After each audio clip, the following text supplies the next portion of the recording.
Hello बच्चों, let's read the question. The question says, water is heated in open pan with air pressure of 10 to the power 5 Pascal. The water remains in liquid which expands by a small amount when it is heated.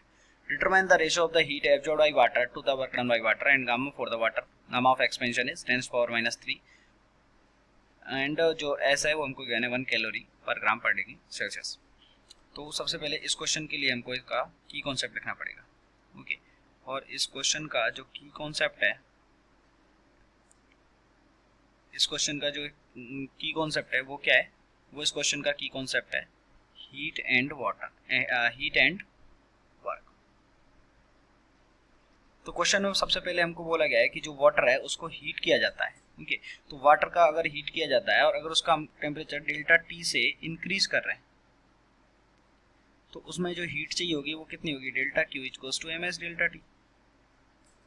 Delta T equals to M S delta T. और delta Q equals to mass को हम क्या लिख सकते हैं, volume V into density V rho into S delta T.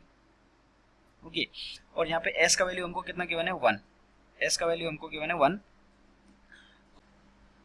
S का value 1 given है और यहाँ पे हमको जो प्रेशर है, प्रेशर हमको कितना गिवन है 10 to the power 5 पास्कल.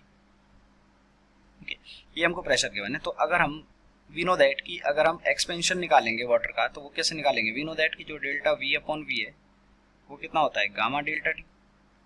तो यहाँ से जो एक्सपेंशन है डेल्टा वी वो कितना आ जाएगा V into gamma into delta T. और जो गामा का वैल्यू हमको कितना गिवन है 10 to the power minus 3. तो यहाँ पे कितना आ गया V into 10 to the power minus 3 into delta T. ये हमारे पास आ गया गामा का वैल्यू. तो वर्क डन कितना होता है, वर्क डन होता है हमारे पास कितना P delta we. So it becomes 10 to the power 5 into V into 10 to the power minus 3 into delta T. तो हमारे पास अब यहाँ पे हीट भी आ गई, वर्क भी आ गया. तो जस्ट हमको इसका रेशो निकालना है. तो जब रेशो निकालेंगे तो delta Q upon W, delta Q upon W का जो रेशो है, डेल्टा क्यू कितना है V into rho into S into delta T divided by नीचे कितना आ जाएगा v into 10 to the power minus 5 minus 3 और प्लस 5 वो कितना हो जाएगा 10 to the power 2 into delta T. तो डेल्टा टी से डेल्टा टी कैंसिल, v से v कैंसिल. तो यहाँ पे कितना आ जाएगा, यहाँ पे आ जाएगा ये कितना s into rho upon 10 to the power 2. अब इसको हमको जस्ट सॉल्व करना है. तो देखिए s की वैल्यू हमको कितना गिवन है 1 कैलोरी पर ग्राम पर डिग्री सेल्सियस. लेकिन हमको इसको किस में निकालना है, जूल पर केजी में. तो 1 जो है इसको अगर हम 4.2 से मल्टीप्लाई कर देंगे तो हमारे पास कितना आ जाएगा ये joule per kelvin, joule per KG, joule per KG आ गया. ओके, एस का value joule per KG per degree Celsius divided by into rho. Rho कितना होता है वाटर का 10 to the power 3. ओके, ये जो रो ऑफ वाटर है, एक सेकेंड इसको हम थोड़ा साइड में लिख देते हैं.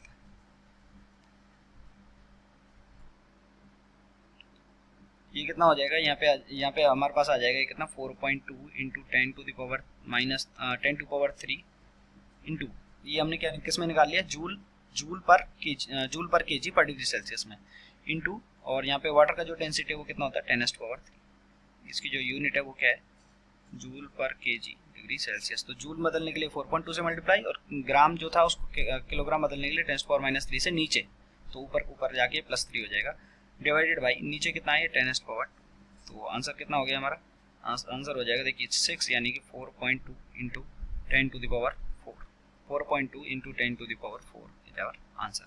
तो ये हमारा आंसर हो गया.